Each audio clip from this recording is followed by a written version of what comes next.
Traditionally, the Chicago Shamrock Shuffle, which my wife participated in last week, marks the beginning of the race season for those of us who live in the Chicagoland area.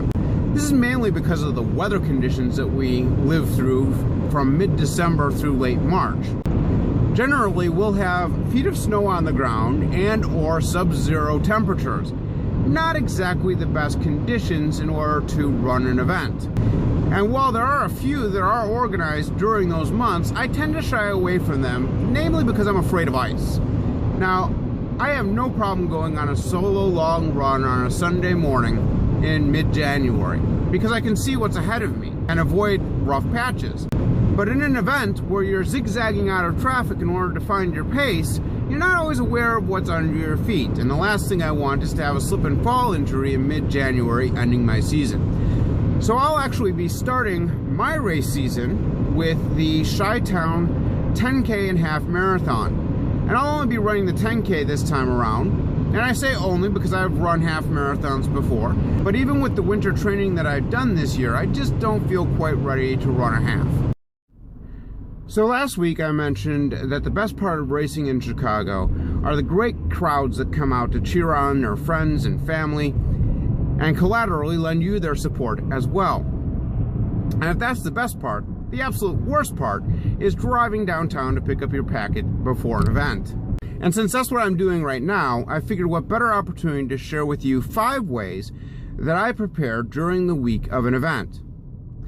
Whether you're gearing up for your very first official race, or you're a seasoned back-of-the-packer like myself, hopefully these strategies will help you better prepare for your next event. Number 1, hydration. During the week of a race, I try to up my H2O intake by at least 24 to 30 ounces a day.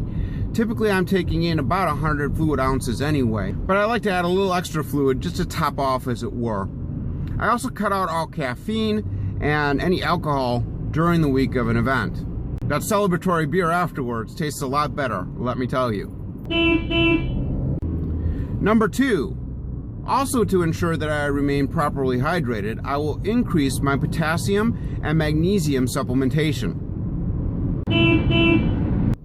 Number 3, sleep. I know that I'm going to be nervous the night before any event, whether I've done that one before or not.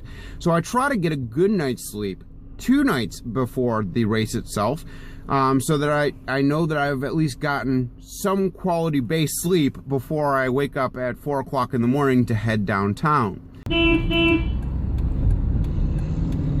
Number 4, nutrition.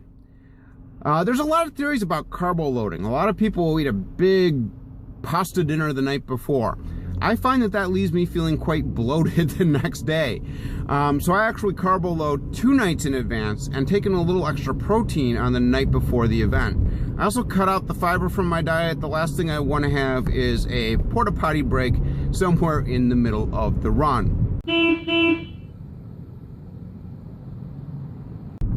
And number 5, setting goals. Now, I always am after a personal best, no matter what I'm trying to do.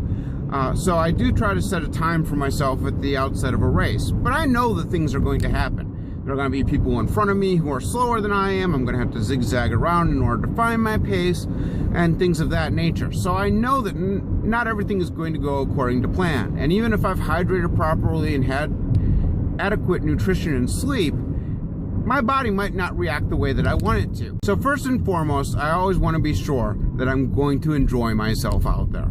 And to do that, I want to be perfectly prepared. And so the night before, I will lay out all of my gear, including my clothing, charge any electronics that I'm going to be taking with me, and make sure that everything is ready. So when I wake up in the morning, I have a smile on my face and I'm ready to go. All right, hopefully those 5 little tips will help you to have a better race the next time you hit the road. Let's run the summary.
So as promised, here I am at the Chi-Town 10K and half marathon. Just finished my race a few moments ago. Not thrilled with my time, 1 hour and 2 minutes and some change.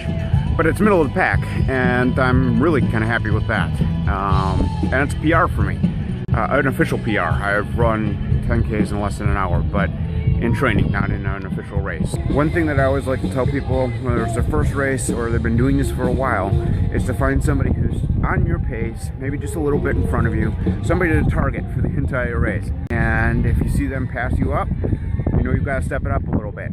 And if you get far enough ahead, take a little break, walk it out a little, see him pass you again, pick up the pace. It's that simple. Guy today paced me the whole way through the race, didn't even know it. This was the first race of the year for me, so to be in the middle of the pack, it kind of gives me hope for the rest of the season. My next race probably is a 5K at the end of this month, and after that it might be triathlon time. I've got the Deerfield Tri coming up, which is called the Tin Man. It's not really a Tin Man in the old school sense of the word. It's a super sprint. But then the week after that I've got a sprint, hopefully in Trinona, Minnesota, that I'm going up for. It's going to be a busy couple of months. So stay tuned to the vlog. In coming weeks, I'm probably going to start laying out plans for my upcoming sprint so that you can see how I plan for a sprint triathlon and how I lay out my training. So stay tuned for that in coming episodes of Mission to Tri. I'm on my goals as well for the month. I think I'm going to hit those targets of 24 miles running easily, 40 on the bike, and a mile in the pool. But I got to get a swim in today and tomorrow in order to make that happen. I am going to get out of here and go cheer on some of these folks who are coming in from their half marathon. Until next time, keep it rubber side down. Peace.